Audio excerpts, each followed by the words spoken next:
आज का दिन 27 फरवरी यानी कि बलिदान दिवस, शहादत दिवस। आज से करीब 94 ईयर्स पहले 27 फरवरी 1931 को चंद्रशेखर आज़ाद एक जंग लड़ रहे थे। उनको ब्रिटिश सोल्जर्स ने चारों तरफ से घेर लिया, करीब 30-40, माफ़ कीजिएगा, उनको भारतीयों ने, खाकी वर्दी पहने भारतीयों ने चारों तरफ से घेर लिया था, करीब 30-40। उनमें से 2 या 3 अंग्रेज जरूर थे, लेकिन बाकी के सारे भारतीय थे और खाकी वर्दी में थे। उनके हाथ में बंदूकें थी और बंदूकों की जो नली थी वो चंद्रशेखर आज़ाद की तरफ था। तो उन्होंने बलिदान दिया देश की आज़ादी के लिए। उस वक्त उनकी उम्र महज 24 साल की थी। उनके याद में हर साल शहादत दिवस मनाया जाता है, यानी कि आज का दिन। अब हम आज की बात कर लेते हैं। इस साल यानी कि 2025, टू बी वेरी प्रिसाइज, 6 जनवरी को जब आपने टीवी खोला, अखबार पढ़ा, तो आपको एक चौंकाने वाला, भयभीत करने वाला न्यूज़ आइटम मिला। वो है कि HMPV आ गया, एक नया भूत आ गया, एक नया कोई दानव आ गया। और HMPV का एक केस गुजरात में पाया गया। अगले दिन आपने फिर टीवी खोला, एक और केस असम में पाया गया। फिर तीसरे दिन टीवी खोला, फिर कहीं कहीं और पाया गया। और इस तरह का माहौल बनाना शुरू कर दिया था, मानो कि एक बार फिर से लॉकडाउन लगेगा, और एक भय का माहौल, एक दहशत का माहौल बनाने की कोशिश की जा रही थी। याद कीजिए, पिछले महीने की बात है।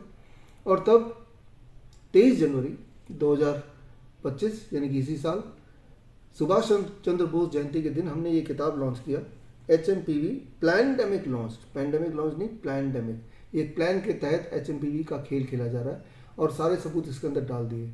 ये समझना होगा आपको कि हम में से सब लोग, पूरे दुनिया में 100% ऑफ अस, सबके बॉडी में HMPV का या तो वायरस होता है, एंटीजन, या फिर एंटीबॉडी होता है। सभी के बॉडी में 10% के बॉडी में एंटीजन होगा, बाकी 90% के बॉडी में एंटीबॉडी होगा। दोनों चीज़ एक साथ भी हो सकते हैं।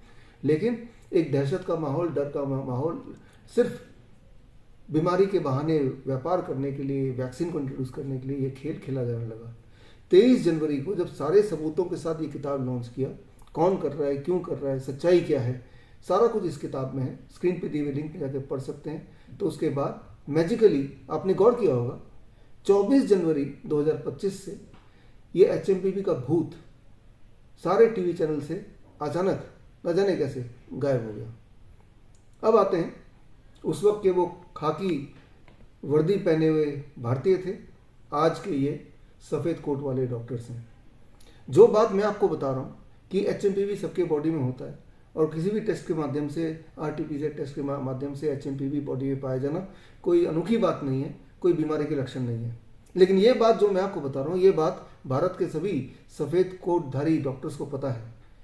क्या देश में फैलाने वाले इस दहशत से बचाने के लिए किसी भी डॉक्टर ने इस राज को खोला या इस राज को अब खोल सकते हैं? जो बात मैं आपको बता रहा हूँ, जो इस किताब में लिखी है। इमेजिन करके देखिए, एक सवाल मैं आपसे पूछना चाहता हूँ। जब चंद्रशेखर आज़ाद को 30-40 भारतीयों ने घिरा हुआ था, मान लीजिए उसमें से एक आप भी होते, तो आपके बंदूक के निशाने पे चंद्रशेखर आज़ाद होते या आपके बंदूक के निशानों पे वो ब्रिटिश 3-4 सोल्जर जिनके आह्वान पे बाकी भारतीयों ने चंद्रशेखर आज़ाद को घेरा हुआ था, उन पे होता? जाहिर सी बात है, आपका पहला रिस्पॉन्स होगा कि आपकी बंदूक की नली उन अंग्रेजों पे होती, फिर चाहे आपकी जान भी क्यों ना चली जाती। तो जो बात आपके दिल में है, जो आपके दिल में जुनून है, क्या ये बात, ये जुनून आज के सफ़ेद कोटधारी डॉक्टर्स के दिमाग में है क्या? मैं चाहता हूँ कि इसकी पड़ताल करें। एक तो पहला सवाल, आप उन 30-40 भारतीय खाकी वर्दी वाले पुलिसकर्मी होते तो आप क्या करते? कमेंट में लिखिए। और दूसरा सवाल कि आज के जो सफ़ेद कोट वाले हैं, क्या लगता है आपको, ये जो खेल चल रहा था, ये खेल को वहीं रोकने के लिए, सच्चाई बताने के लिए इनमें से एक भी सफ़ेद कोट पहने हुए डॉक्टर आज तक सामने क्यों नहीं आए? आप पर छोड़ता हूँ, कमेंट लिखिए।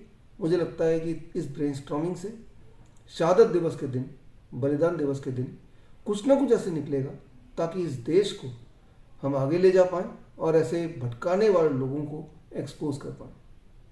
All the best. जय हिंद।